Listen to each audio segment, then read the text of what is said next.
Hi guys, ನನ್ನ ಹೊಸ ಬ್ಲಾಗ್ಗೆ ಸ್ವಾಗತ. ಈಗ ಅಲೆಕ್ಸಾನ ಹೊರ ತೆಗಿಯೋ ಸಮಯ ಆತ್ರಿ. ಒಮ್ಮೆ ಹಂಗೆ ಓಡಿ ಬರ್ತಾಳೆ ನೋಡ್ರಿ ಗೇಟ್ ಕಡೆ ಕಿರಿತಂದ್ರೆ. ಈಕಿಗೆ ಮಣ್ಣು ಅಂದ್ರೆ ಭಾಳ ಇಷ್ಟ ರೀ. ಅಲೆಕ್ಸಾ ನೋಡ್ರಿ ಹೆಂಗೆ ಕಡಿತಾಳ್ರಿ. ನೋಡ್ರಿ ಮನೆ ಹೋಗಕ್ಕೆ ಹೆಂಗೆ ಮಾಡತ್ತಲ್ರಿ. ನೋಡ್ರಿ ಜಿಯಾತಲ್ರಿ. ಏ ಅಲೆಕ್ಸಾ ನೋಡ್ರಿ ಮನೆ ಒಳಗೆ ಹೆಂಗೆ ಓಡಿಲ್ರಿ. ನೋಡ್ರಿ ನಮ್ಮ ಗಾಡಿನ ಹೂ ಆಗೈತ್ರಿ. ಮನೆ ತೋರ್ಸತ್ತೀನಿ ಹಾಕ್ರಿ ಇದ್ರಿ. ಮತ್ತು ಇದು ದೊಡ್ಡದಾಗೈತಿ ನೋಡ್ರಿ. ನೋಡ್ರಿ ಇದು ಗಾರ್ಡನ್ಯಾಗ ಮನೆ ಪ್ರೊಮೋಗ್ರೆನೇಟ್ದ ಗಿಡ ಹಚ್ಚೀನ್ರಿ, ಅದು ಆಗೈತ್ರಿ.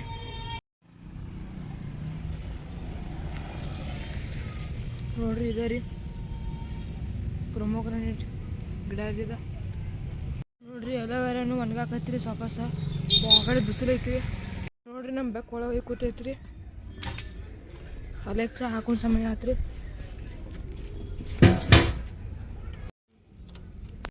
ಈಗ ಚಾವಿ ಒಳಗೆ ತೊಗೊಂಡು ಇಡ್ತೀನಿ ನೋಡ್ರಿ. ಈಗ ನಮ್ಮ ಮನ್ಯಾಗ ಇದೆಲ್ಲ ಕಿತ್ರ ಸಣ್ಣದ್ ಬೇಕ್ರಿ. ಮತ್ತು ಇನ್ನೊಂದು ಹತ್ರ ಅವ ಐತ್ರಿ. ಇದು ಭಾಳ ದೊಡ್ಡದೈತ್ರಿ. ಇನ್ನೊಂದು ಬೇಕೈತ್ರಿ, ಅದೆಲ್ಲ ಐತಿ ಆಮೇಲೆ ಸಿಗೋತ್ರಿ. ಈ ವಿಡಿಯೋಗೆ SSLC ಮಾಡ್ರಿ. SSLC ಅಂದ್ರೆ ಶೇರ್, ಸಬ್ಸ್ಕ್ರೈಬ್, ಲೈಕ್ ಮತ್ತು ಕಮೆಂಟ್.